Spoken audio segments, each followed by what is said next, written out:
the copper azole solution or whatever. Could you just spray some of Sounds that? awesome. I mean, that stuff stinks like hell. I don't know. going I don't. on, Yeah. but, I mean, it sort of, all that stinkiness is sort of gone pretty quickly. I think it's similar to napalm.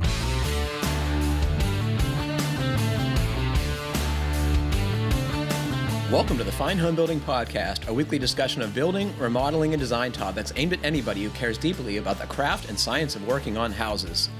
This is Senior Editor Patrick McComb. Today I'm joined by Matt Milham, Deputy Editor. How's it going? Rob Wadsack, Digital Brand Manager. Good morning. And our amazing producer, Jeff Rose. Hi there.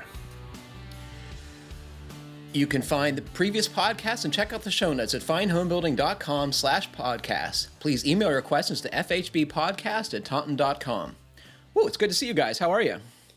Oh, I'm okay. I said good morning. I try not to say good morning because who's listening to? I don't know when people are listening to this show. But doesn't the modern craftsman podcast do that? They like say something Monday or something like that at the beginning of every show. But I never listen to them on Monday, so I don't know what the deal is there.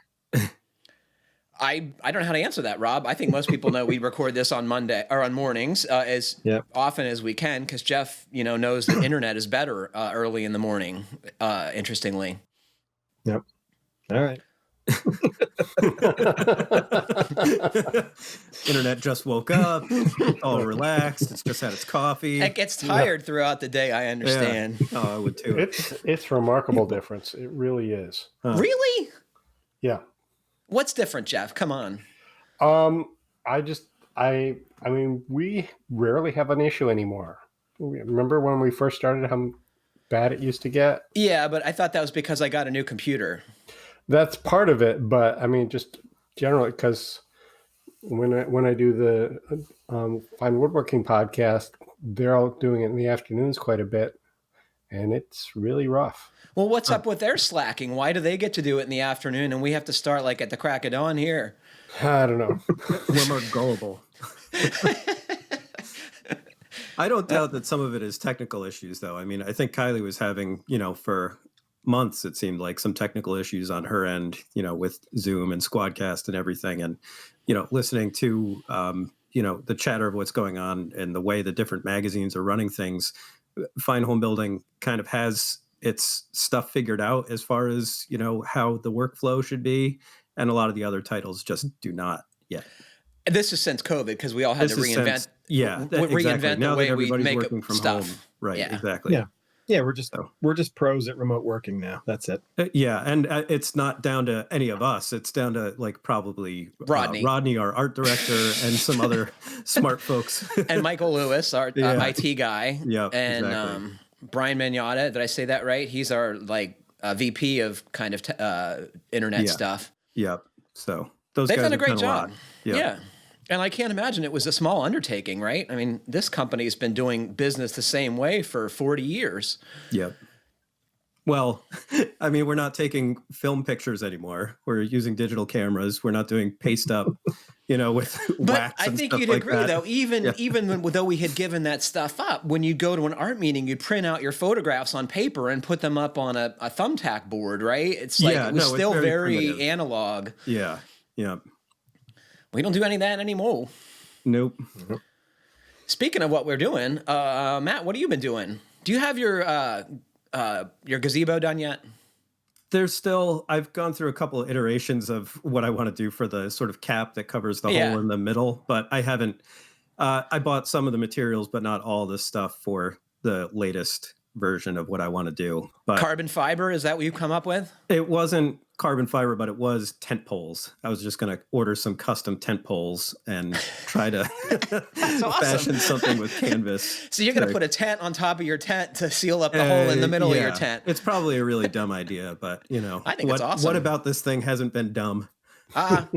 Sometimes you do stuff just because it's an exercise, right? Yeah. And I mean, it was interesting cutting the, like the 5-sided little roof cap to go on top of it and figure out all those angles and everything.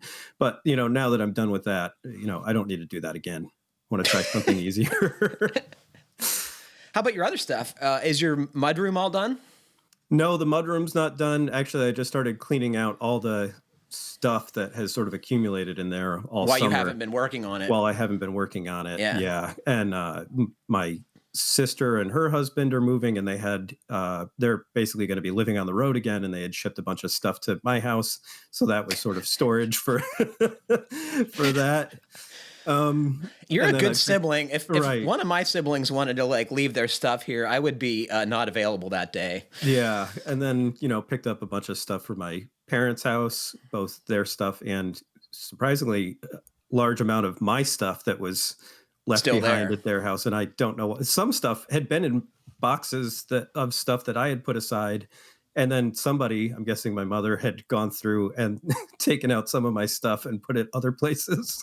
Because I was like, I was looking for this forever. Like, it used to be in this one box and it wasn't when I picked it up. So I don't know. But anyway, so a lot of that stuff was in there. Had to clean out my basement in order to make room for a lot of things. So yeah, I'll get back on that project soon. This is one of those kind of fall situations, right? Like now you're changing gears again. Yep. Have you successfully set up a wood shop to make your cabinet making easier? No, the breezeway is still kind of I'm doing the work in the space where it's, going. So, I'm building the cabinets in the room where I'm going to install them. And so far that's been almost entirely with the track saw. Like I bring material into the garage for cross-cutting and stuff like that, but all the rip cuts have been just with a track saw, which works fine. It's just tedious to have to set up every single cut.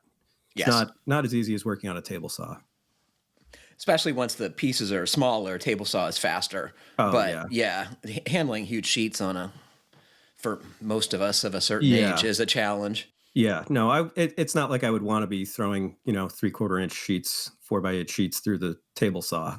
But if I could find a way to break it down and then bring it outside. The thing is, I was working on a kind of not great, like not even contractor saw, like a job site saw. Yeah. That doesn't produce the greatest cuts. So the track saw definitely does a better job. Yeah. How about you, Rob? What crazy projects have you been doing? Oh, I'm still collecting materials at this point. It just seems like that's more of my time. When are you not collecting material?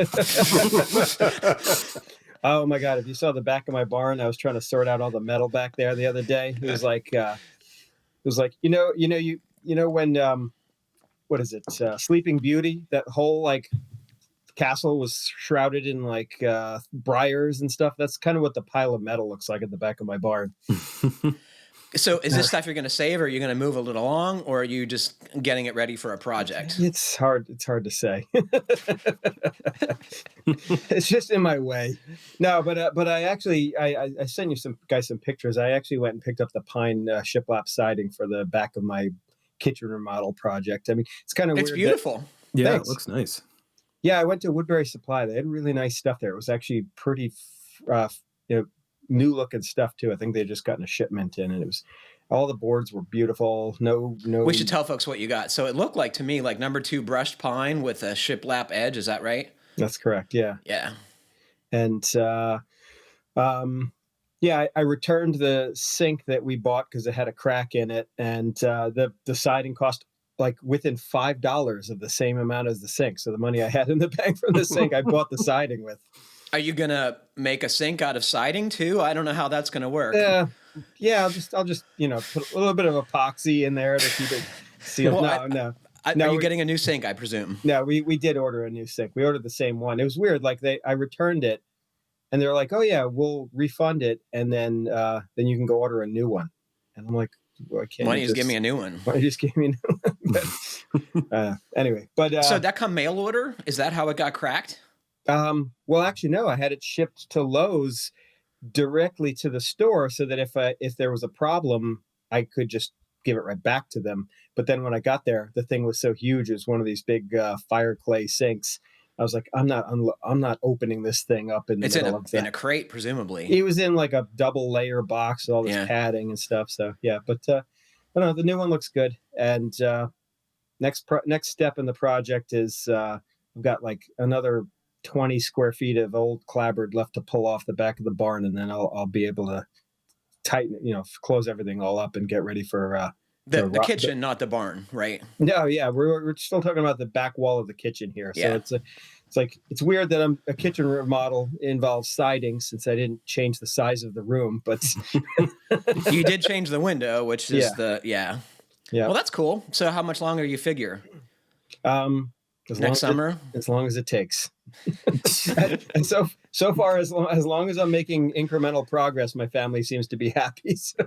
And you do have a sink in the meantime, right? Well, so that's the thing that I'm that's the thing I'm wondering about, because we still have our old sink, but I want to fit the new one and modify the cabinet this week. And my wife was like, "Oh, well, for the couple of days that we're without a sink," I'm like, "Well, we don't have a countertop yet, and we don't have the faucet yet, so I'm not necessarily going to install the farmhouse sink yet. But what I think I might do is just do a temporary plywood countertop around the sink, just so I can install it to use it in the meantime. But I'm hesitant to install a brand new sink before I'm done with working on the cabinets. But it's always a big juggling act.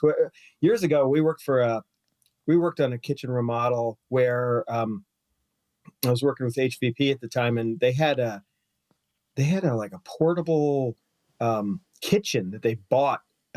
It was actually like a prefab kitchen, all metal unit. It almost looked like something from an RV, but it was bigger. And they kept it so that they could like install it in someone's house as a temporary kitchen while we were redoing their kitchen. We just busted a hole through the wall into their dining room because the plumbing was backed up to that wall, and we were able to put a sink in the dining room while we were working on the kitchen. So what a great amenity to set up a temporary kitchen for somebody, because that is a huge inconvenience to not have a kitchen. Just like imagine what it's like to make coffee in the morning without a sink, or it's a drag. Yeah, I mean, and when you're doing a big kitchen remodel, it could be months that people are without a kitchen. So you try to juggle around that, but I think setting up a separate space and doing a lot of takeout is probably the right way to go. How's your life, Jeff? What have you been doing? A little of this, a little of that, a little bit of air sealing,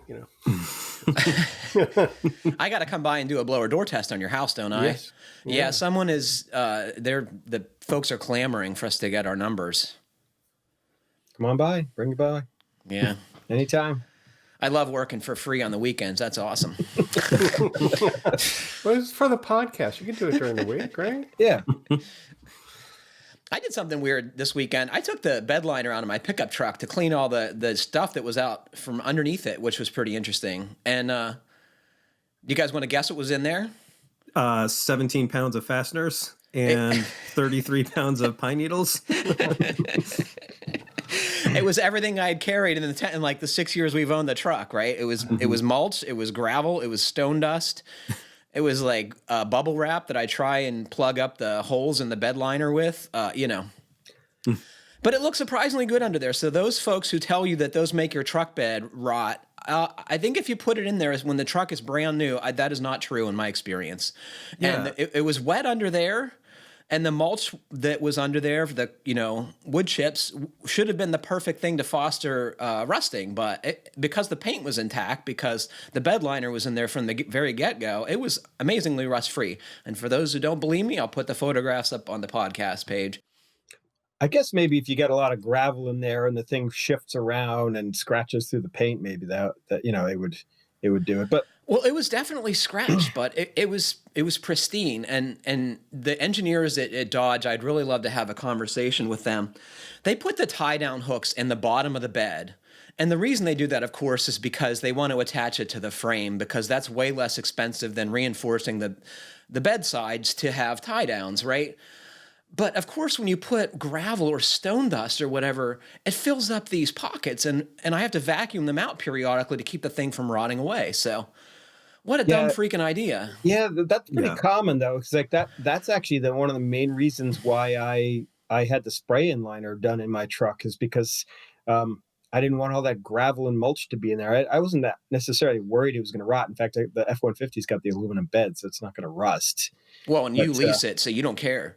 Well, yeah, which you'd think that it's stupid that I paid for the spray and liner if it's a lease, but it's very comforting to have that nice 1/8 inch thick layer of bed liner in there. It's totally impervious to everything I've thrown in there so far. What was most surprising to me is, like, you guys know when you have a cat and you give it a bath and it just looks completely different than when it's all fluffed out, right? Yeah. Or if you have a furry dog and it gets a haircut. Well, my truck kind of looked the same way. I'm used to having this big black thing in the bed, but now it looks like just the bed. And it just looks so weird to me. Did you get rid of it, or are you putting it back in? It's what any like Yankee redneck would do. It's in my driveway right now, and I'm letting the rain wash the remaining dirt out of the truck bed.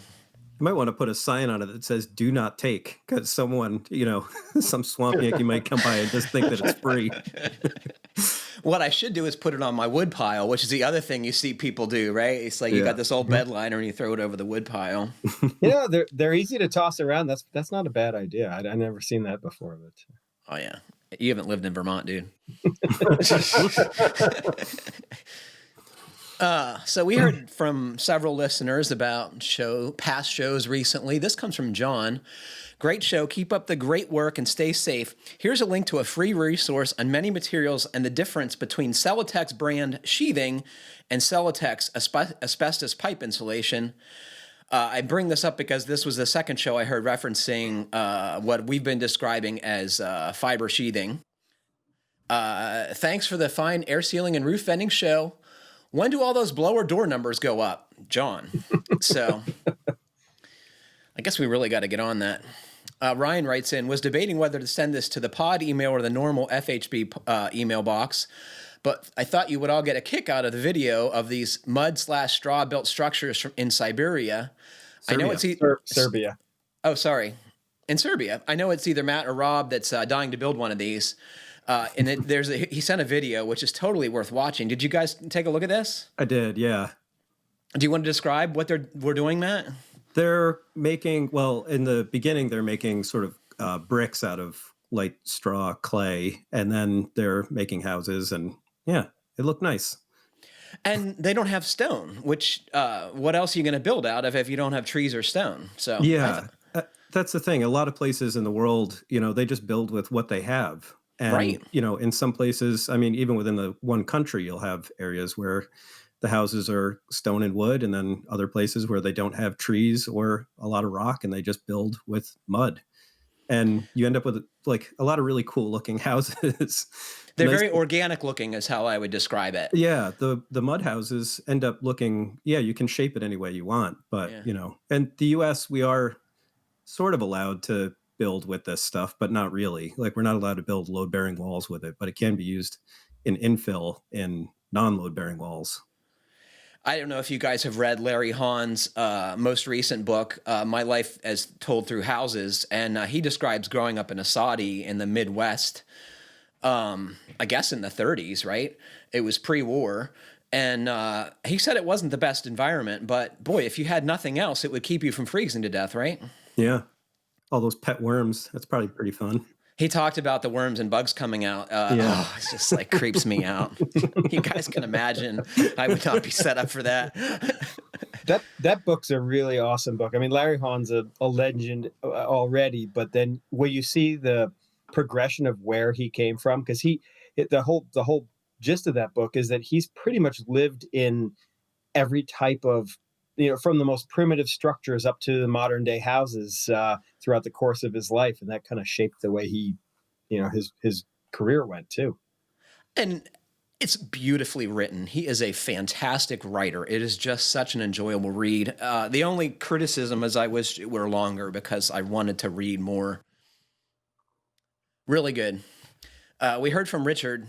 He says, a good solution to any water heater with varying water temperatures is a thermostatic mixing valve on the output side of the water heater. You set the water heater to a moderately high temperature, usually 140 or greater, and the thermostatic mixing valve mixes in cold water to maintain the desired final temperature, usually around 120. These valves are capable of keeping the output temperature within 1 degree of the set point, even with the tank temp dropping.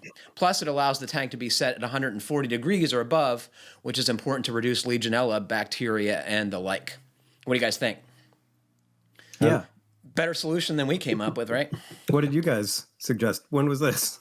Did I miss that? Let's not talk about it, man. I've got one of those on my regular boiler. And I mean, it works great.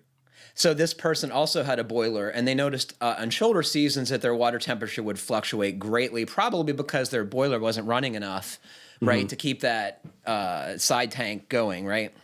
Yeah. Or it might have been a preloop problem. We don't know. Yeah, I don't even have a side tank. I have an on-demand boiler, oil-fired boiler, and it's fine. Like it probably costs about $2 a day or so to run. Or no, I shouldn't say $2. I think it runs less than 2 gallons a day to run. You use 2 gallons of hot water a day? No, 2 gallons of oil, less. A little now less I get than it. 2 Okay. gallons of oil a day to run it. So considering that's the heating plant for the house and for all the domestic hot water, I don't think that's too bad. But I mean, our oil prices are relatively low here. So, I mean, Yeah, it's what, 2 something a gallon probably right now? yeah, Maybe 2? I think in the last time we bought it, it may have been slightly under 2 even, but yeah, right around 2. I think that's a great solution. The home inspector, when I sold my house in Vermont, made me put one of these on the electric resistance tank because they were worried about Legionella, and he claimed this was a code requirement, even though it's not. But, there is reason to be concerned about getting Legionnaire's disease, I would say. Yeah. But that and doesn't other have... stuff too. Like what? Oh, well, I mean, any kind of bacteria. I mean, if you're on a well and, it's a little bit dirty and, you want to be able to disinfect that water. And I mean, people have all kinds of filters, but, do you really want to be drinking that? I mean, should I be doing this, Matt? I don't know. I don't know how dirty your water is. You have to comes from the ground. Right. Mine does too. But I mean, people will go, not even realize that their well has problems because they're not getting them tested on a regular basis. You get it tested when you buy the house and then you forget about it. Right. And God only knows what's getting in there in the meantime, especially if there's a lot of development around you and, other people are having their septic systems put in. Or the dairy farm. There's a dairy farm or whatnot, whatever. On that point, it's like we write all these articles and create these videos about how to build and fix houses, but where do people get information about how to live in their houses? I mean, how many homeowners? What the heck do you think they're doing listening to this goofy show? But what I'm saying is, like, how many homeowners do you think know the risks of keeping your water temperature at a certain, below a certain level? Well, clearly I didn't, because now I'm worried. Like, this explains all these imaginary illnesses I have. I don't know. That's probably, well, so what, do you get your water checked every couple years? Is that a reasonable thing to do, Matt? Because even if you get it tested the next day, it might be contaminated, I mean. Yeah, I don't know. What do you do? Just dump a gallon of bleach down the well once a year? I don't know. So when we had our new well drilled, at the end of the process, the well driller leaves, and the guy who installs, at least in our case, the guy who installed the pump was a different contractor. And both the well driller and both the pump contractor dropped this enormous, like, Alka-Seltzer tablet of chlorine bleach. It was probably 3 inches in diameter and maybe an inch and a half thick. And that's just what they do as a matter of course, in case they contaminated the well. They are assured it's clean. And I can tell you, my clothes were never cleaner for weeks after that.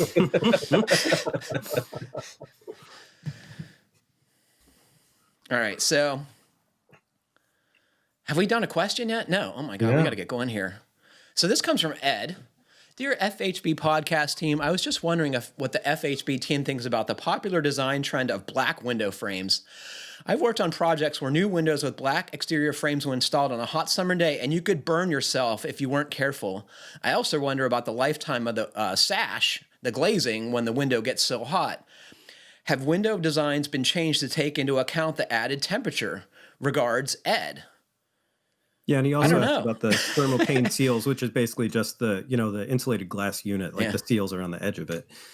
I don't think that those are really at much risk because the seals that hold the glass in and everything. There's there's a decent separation for a thermal break between the aluminum and the glass.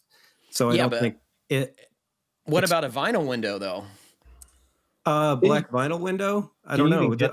Are there black vinyl windows? I don't think there are. No, but that seems like a bad idea. I mean, you saw, was it Mike Maines wrote that article a year or so ago about black houses and choosing how you need to choose your materials wisely if you want to have a dark house because some materials just are not compatible with high temperatures.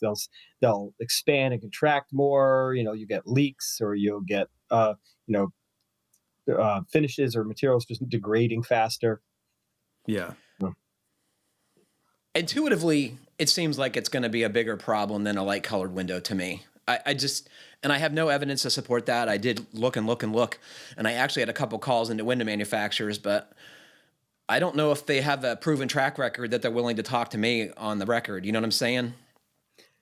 So that's only half the question, though, because they said, what do we think about the popular design trend? I mean, what I remember, I featured some black windows from one of the big manufacturers that we see in the magazine a few years back, and I was like, wow, this is a really neat thing, because it was like a very slim line modern window, but now it's like every kind of window you could get. These streamlined double hungs, and pretty much any window comes in black now, it seems. And at first it seemed like a really cool thing, but it seems like it's this Pinterest driven trend where every house that has black windows also has board and batten siding, and it's this sort of like pseudo stripped down Victorian farmhouse. Yeah, modern farmhouse.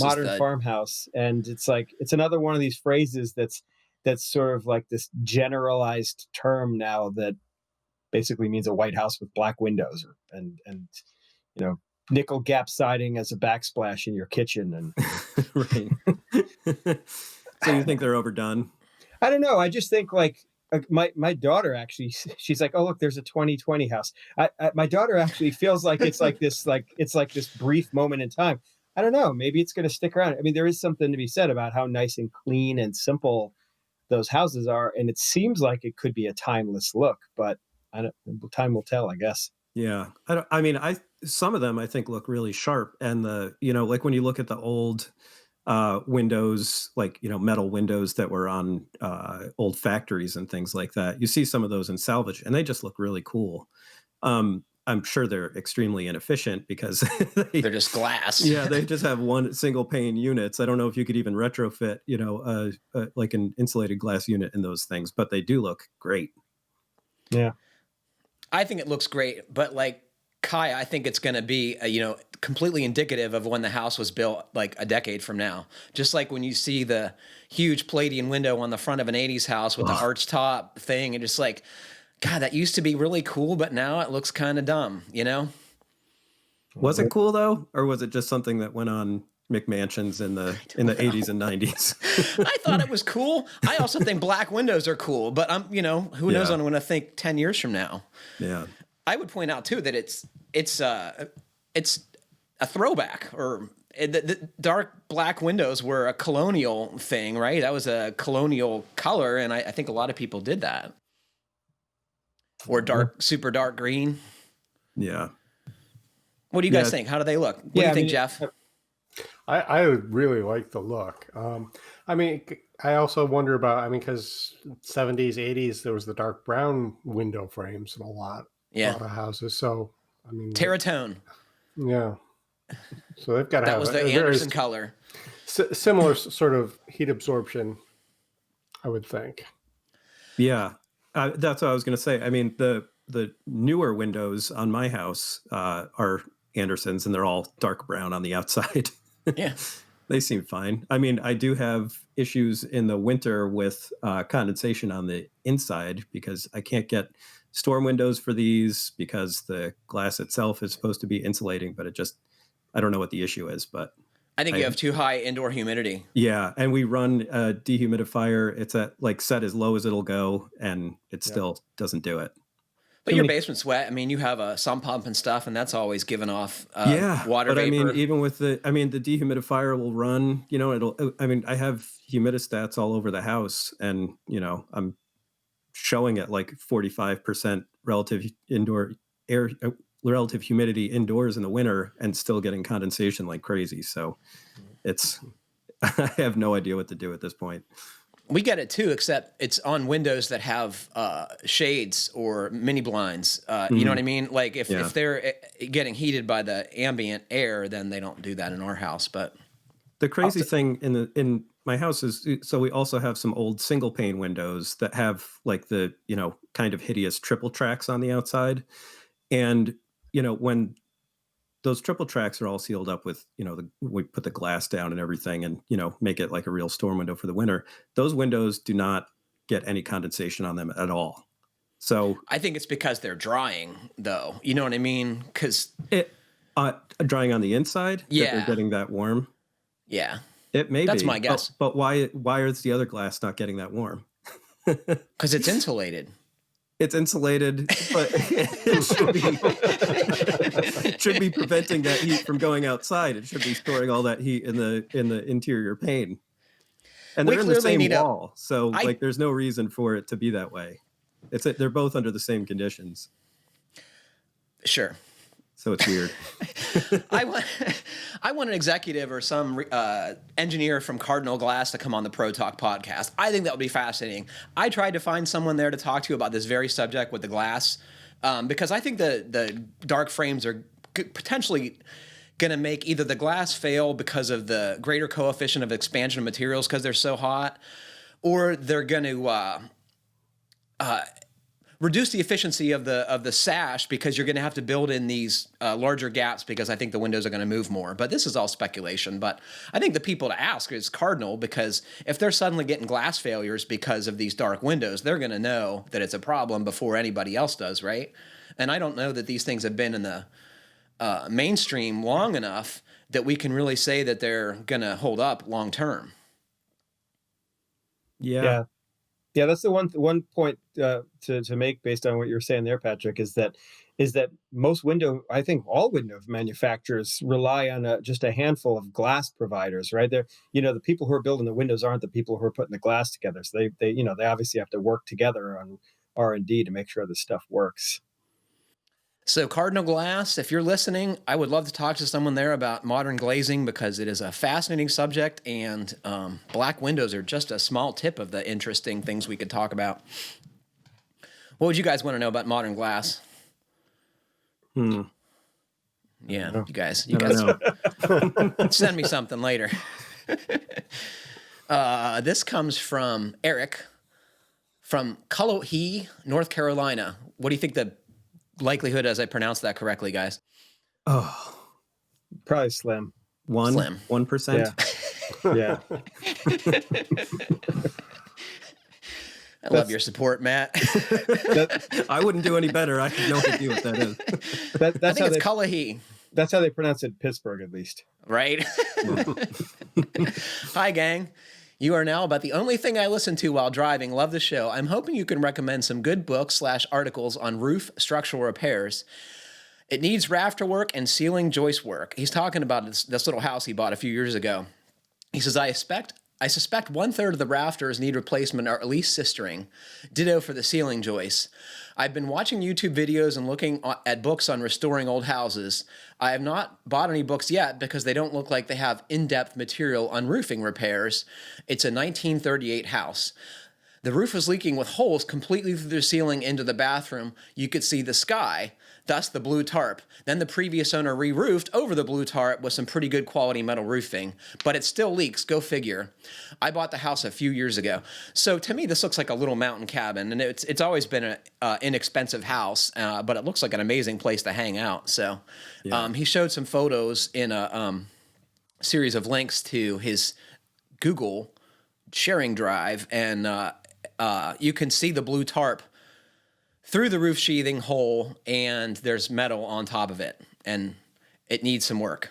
Yeah, I mean the big thing he's got going for him is this is a small house. So whatever the project, very small. Yeah. Whatever the project is, it's like on a bigger like a big house like mine, where I'm high off the ground, I got multiple roof planes. I would be hesitant to do any big major tear off, but I mean, it looks like there's a lot of layers on this guy's house that have been just patched on top of each other by the previous owners. And one thing I noticed is the metal roof that he's talking about. It looks like a great material. It's like the same kind of metal roof I got on my barn and my side porch. But I don't think the ridge cap runs the entire length of the roof. It looks like there's like a 2-foot section of it that's missing. there's a lot more problems than that with that Well, metal roofing. yeah. Go ahead, Matt. What'd you say, I Matt? mean, the way it's installed. Oh, well, I mean, the way it's fastened, I mean, is just like they didn't follow the instructions on that. I can tell you that. I mean, it looks like they probably screwed wherever they could find intact sheathing. Right, where And it's so they're rotted, going it's through not ribs fastened. in some places. Yeah. They're going through. Yeah, and there's even the Right. sections of the original roof that are visible from the edge of one of the Yeah. gable ends there. So it's like I feel like, I mean, Patrick, I know I think you were crazy to have done this when you had your previous house where you tore the entire roof off and built on top of it While we were living in it. while you were living in it. But this is the kind of house where it's a small. I mean, you could probably tear that roof off and reframe it in a weekend if you had a couple of friends help you. I'm Yeah, game. and I think he wants to rip out some of that drywall because you can see in some of those pictures, or at least in one of those pictures, that the top plates are also in rough shape. Yeah. And there's mold on the drywall. So you don't know what that framing looks like behind there. You don't want to waste all your time putting a new roof on a house that is going to fall down anyway. So yeah. I mean, so you're talking about some investigative demolition, right? You want to pull down some drywall to see what the condition of the rest of the frame is. for sure. I mean, I think that drywall needs to come out anyway. So there's no reason not to take that out before you start screwing around with the roof. Good point. I was going to say that, this metal roofing comes off easy. You just got to back out the screws. You might be able to reuse it. As Matt suggests, the wacky screw pattern is kind of a problem. But different manufacturers have different rules, whether you're supposed to go through the ribs or the flats, I've learned in more recent years. But I think you got to take off the metal roofing, reframe the roof from the top side where you need to, resheath it. But before you do any of that, you got to make sure that the load path down to the foundation is sound, right? You're not going to put rafters on a rotted wall.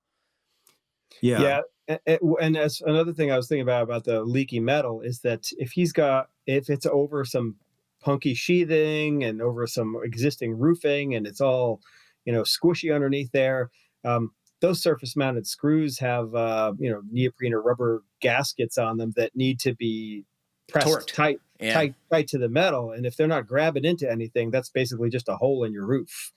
So, well, we don't know what those headlaps are like because this isn't continuous from one, across or down the entire plane of the roof.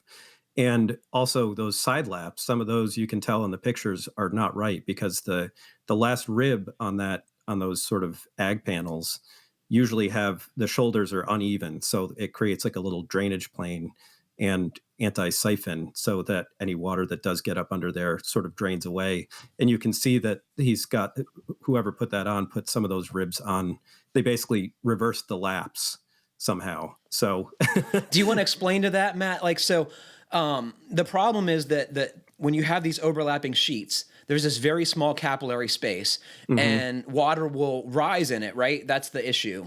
Right. And it'll basically make its way over that rib where those two ribs lap at the end. And so they're supposed to lap a particular way. Like one side has the shoulders are offset, creating a little sort of divot in there. And then that other thing goes over it. So any water that gets up in there drains away. But if you put that up the other way, you're just creating all kinds of problems for yourself. Yeah, I think the roof is kind of badly installed and needs some attention at minimum, and it might need to be redone completely. Yeah. Just the fact that they put it over top of the tarp made me laugh. Yeah, I mean, the good thing about that ag type metal roofing is that it's quick to install and it's actually relatively affordable. I mean, which is why I've got it on my barn because it was way faster than doing any of the other kind of roof I could have done. And I can tell you, if you don't get to use it back on the cabin, it's like the most ultimate thing for building a shed or firewood storage or whatever. And it doesn't have to be completely watertight depending on what you're doing. Honestly, if he's going to pull that, he's got that fake brick asphalt siding from probably back in the 40s or on the side of that cabin. If he was ever replacing any of that stuff, he could probably. Why would he do that? It's beautiful. I wouldn't replace it out of just for the sake of replacing it, but there were definitely a couple of places where where there were some patches that needed to be addressed in the sidewall, and I don't know. You could recycle the metal roofing as siding if you wanted to. I think Yeah. that'd be cool. So what's a final recommendation to Eric? Well, so he was asking for resources, and if he's not in a super hurry, he's in luck, because in a couple of weeks we are launching our framing guide. We've been talking about those project guides on the website, and our framing guide goes live middle of November, and we have a ton of articles and a handful of videos on roof framing. A couple that come to mind. There was one called Perfect Roof Rafters. Who was that? That was just a couple of years ago, right? By Sam Kerber. Did you guys work with him on that? No. I think Justin might have. And then Andy's got a couple of nice articles, and I think a video on laying out common rafters. And what's that? You're going to replace whatever's there, right? You're just going to because unless he wants to reframe the entire roof, he's going to get rafters of the same shape and depth of what's there. So, I think this is a pretty easy framing project because you have the existing rafters for the perfect template. And admittedly, a lot of roofs. I'd be a little skeptical that those were done right, but maybe they're fine. And I would too. But, I think you have to keep in mind there's little snow load here, right? It stood for decades at least while it had holes in the roof. So I think we could assume it's not going to fall down unless the rot is so bad. But we're going to look into that, right? Yep. A lot of roofs have a sag in the middle, and you it's hard to fix that. So you just got to deal with it. So the center rafters could be slightly different than what you got on the ends.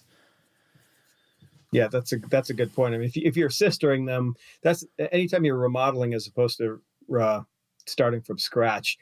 That's one thing that I know production framers get frustrated with a lot of times, is when you have to cut each single piece separately. You can't just throw all your rafters down on a bench if you're working on a house that old and expect them all to be the same length.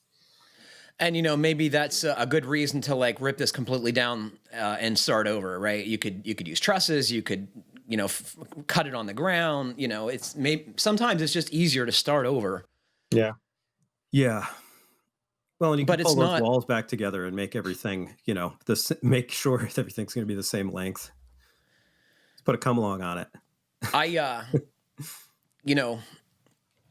There were little places like this where I grew up, and I love seeing them. I love the utility, the scrounging inherent to these kind of structures, that these folks were just working with whatever they could get and build a shelter for themselves. It's pretty cool.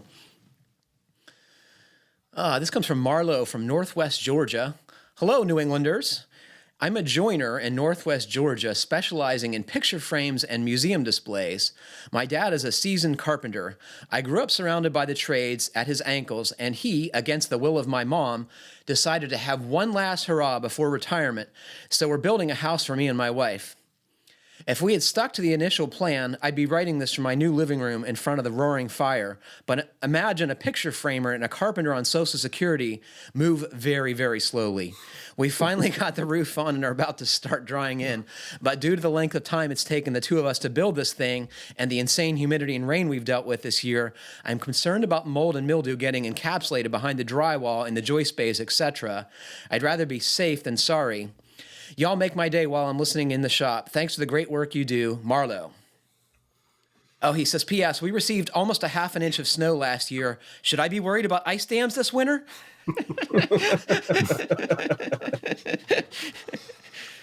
What do you guys think? I think this is an easy thing to answer, right? Yeah, it should be. I assume by dry in, he means he doesn't have any insulation or drywall in there yet. Right. Yeah, it's a shell. So, but... if he has his air sealing on the outside, it should be a relatively easy thing. First off, I think I would want to check that there actually is a moisture issue. So get some moisture meters, check the framing, check the sheathing, see what level that's at. If it is at a problematic level, say above 16% or something like that. Obviously up here we do I mean, we build in the winter and stuff gets, you're often shoveling off decks to build walls on and stuff like that. And a lot of times what builders around here will do anyway is, once it's at the dry-in phase, they'll, often have the heating plant put in and just crank up the heat and bring in a bunch of dehumidifiers and big fans and just run those and just dump that water out of the house as quickly as possible before moving on to insulation and all that. But and I think that's an option for him. But if he's planning on using airtight drywall, then that house is super leaky. He may not, he may be dehumidifying the outside air and not getting the water out of the framing and sheathing. Right. So you have to have at least a reasonably airtight envelope, you're saying, before this plan can work. Otherwise, you're just trying to dehumidify the outside air. Right. Yeah. Okay. And I could say that rental companies rent these huge dehumidifiers for disaster repair and remediation. So like these things are available and you don't have to buy them, but you probably were going to want to get a good rate from your electric utility, because I don't imagine they are energy efficient. No. Well, but even if you have to spend a few $100s on electric bills to dry the place out, it's going to be a lot cheaper than tearing out messed up drywall later on, right? Yeah. Playing devil's advocate here. So what about if, he gets this building dried in, as he says, and gets the place insulated and gets the air conditioning running? Is that going to dry out these materials on their own, or do we really need to make sure that it's down to 16%? Well, I don't know. I mean, it depends on what the rest of the assembly looks like. I mean, if he ends up putting, for some reason, polyethylene on the inside of his walls, that's never like that. Oh man, yeah. I mean, it's hard to say. Well, I guess the question is, how many people out there who are framing houses are bothering to make sure it's below 19% or whatever the maximum people, building scientists, agree that it is. How many people are actually testing that, and how many people are actually running into problems because of it? I mean, once, like you said, if the assembly is a reasonably, drying potential assembly, then it's probably gonna get down to a safe percentage without too much time on its own before the mold starts growing in there. But I mean, do we have any data on how often people get callbacks because of that kind of stuff? And once it's encapsulated in the wall and the things finally dry out, even if there's a little bit of mold in there, is it really a concern? I don't know. I would say no, generally. We have way bigger problems in this country with like leaky envelopes that are rotting houses from the outside from bulk water. Like, most things can dry, but there are situations with wet basements or whatever, or people who run humidifiers in the wintertime and make stuff rot. So it's very context specific. Yeah. I mean, at a minimum, I would make sure, if this thing's been sitting in the wet for the whole year, before you close everything up, to go around and look for signs of actual mold, and to clean any moldy lumber before you close it up. I know a lot of people say spray bleach on mold, but everything I've read these days says bleach is not a great, especially on porous materials like wood. Bleach is not the right material. If anything, if you want to go with something really simple and non-toxic, vinegar is supposed to do a really good job. Just put straight vinegar in a spray bottle. And that's I'm familiar with this product that several people have recommended to me, and it's been used in both new construction and like cleaning up moldy surfaces during renovations or repair. It's concrobium mold control, and it comes in bottles, it concentrate, and it comes in a spray bottle, like a cleaner, like Fantastic Wood. Yep. And this thing is specifically made for killing the mold, and it's supposed to inhibit growth in the future. And it's not expensive. I mean, if nothing else, I would spray this on the, in the stud bays where you see mold, and try and get that under control before you seal it up. But, that's not going to help with drying. Right. What about something like the stuff you use to treat the cuts in pressure treated lumber, like a Woodlife, like the copper azole solution or whatever? Could you just spray some of that? Awesome. I mean, that stuff stinks like hell. I don't know. It sort of, all that stinkiness is sort of gone pretty quickly. I think it's similar to napalm. Yeah. But it leaves the copper behind, and then and then that should kill it long term. I have a feeling that stuff's not really designed for interior use, but I know you're going to close up those walls, but I'm sure it isn't going to be cheap to do something like that. No, that's the big downside of that stuff is I think it's, for like a quart, it's probably like $20 to $40. Yeah, I don't know. I can't remember. I bought it one time. It was expensive. I'm going to go out on a limb here. I got the perfect solution. Like, clean the mold where you see it. Hope for the best, but before you close up the walls, put in a couple of those hobo data loggers in suspect places. They're not that expensive, and they work with your home Wi-Fi, and you can track what the moisture content or the humidity is inside those walls. And I think it would be just a fun science experiment in addition to knowing if you're going to have a problem with the assembly. Yeah. What do you Yeah, I think that's a great idea. And I mean, just because there is some mold there, if there is mold there, doesn't mean it's going to be a problem in the long term, because that house will eventually, hopefully, depending on how you live in it, dry out. And as long as moisture doesn't continue to dump into those walls, then it's not going to continue to grow.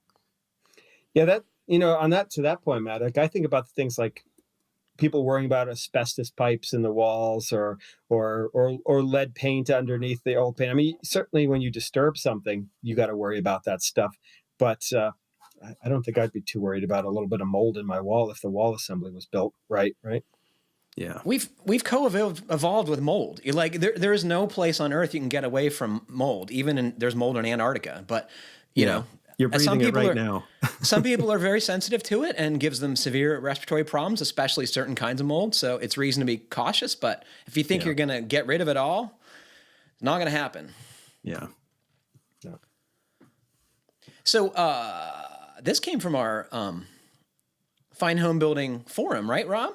Yes, Our it did. Next question. Pulper 11. He says, hopefully you can tell what I'm asking based on this picture. I'd like to move the vent to the stud bay to the right of where it is currently. So this looks like a hot air register, right? And he wants to move it over one stud bay from where it is. And the ductwork runs in the joist bay and then turns up to run up into this interior wall. And he wants to put it into the next one. I'm trying to get some feedback from others here before I go hunting for an HVAC expert to do this. I realize that the electrical in the new bay will have to be rerouted too. This move will add additional space for the shower without the shower door being right in the middle of the vent. Well, that's definitely not going to work to have the shower door in the middle of the vent. So I didn't happen to notice. Did you notice if any of the guys in the forum got more information out of this person? Because why would I do that? Because you're always emailing everybody and giving your little conversations back and forth between people. But I guess the one question, the big question I have is what's underneath it? It looks like there's drywall, so it's some sort of finished space underneath there. I don't know. It's because like your temptation was you're not going to want to cut through the joist to go to an adjacent bay. So you got to either go above it or you got to go below it. Right. It used to be a kid's book that this is reminding me of, right? So, I mean, the only way this is going to happen is if you cut into that space below, I would imagine. Maybe you might have to put some sort of a soffit down there. Who knows what that room is? So that's what I'm saying. Did we figure that out? We don't know, right? I saw drywall on the ceiling below, so I'm assuming he doesn't want to mess that up, right? Yeah. But I don't think you have to, because you have access from the top side, right? He's got the floor sheathing all pulled up. Yeah. Well, and what it would be better to do, instead of moving like with a pair of elbows in the wall one stud bay over, I think you go all the way back to the trunk line and run down that joist bay and then poke up through that interior wall once again. What do you think, Matt? You're looking at me like I have got two heads. No, well, the thing is, we don't know how far back that goes, but I mean, assuming that he does have that whole thing exposed, I mean, why can't you just put the vent in the next wall back? Just cut it off, like rather than have it extend out to the wall that it's in, use whatever wall that is facing on the other side as the vent location. Well, because he needs a heating vent in his bathroom. You Well, can't I mean, just... it'll still be in the bathroom. No, It'll what- just be on the facing wall. Yeah, what Matt's saying is that, I mean, I guess we don't have enough information because That's what the thing. Matt's saying here is that we're looking at a wall inside a bathroom, presumably, where he's putting a shower and he's got the floor torn up for his shower pan or to move some, duct and wiring out of the way. And what Matt's saying is there's obviously other walls in this room. There's one behind the guy who's taking the picture, and maybe there's a space in that wall to put the duct instead of in the wall here. It's certainly the simplest solution. Well, that's a good solution. Why didn't I think of that? Sorry to make it easy. It's usually not my MO. Well, I guess, I mean, the next simplest solution, if he can't disturb any of the ceiling below, and who knows what access he has to the original trunk line, is can we header off the adjacent stud and just go sideways? He didn't want to make any weird elbows, but that might be this next simplest solution. So you're coming up with a solution I had, which was to put a header above the register, right? Mm-hmm.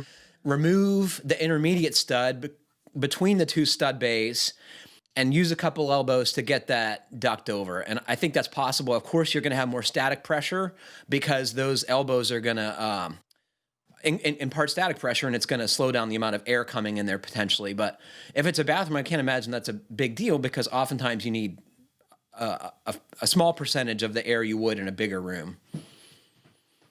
Sounds good to me. But I like Matt's idea, though. Put it in a freaking other wall and get on with your life. Yep.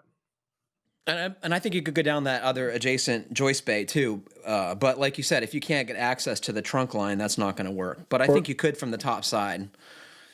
Now, you know what I would do?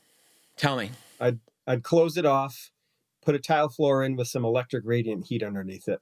Ooh, There just you go. get rid of the thing altogether. Yeah. Ditch your heat. Done. So do you want to talk about that, Matt? So it's they're cables, right? Yeah, and they just snap into the grid work, and then you just tile over it. I don't know how to do it, but I've seen videos of it. That's another good solution. Wait. Yeah. So you guys are on fire today. Those are two good solutions there. I'm dazzled.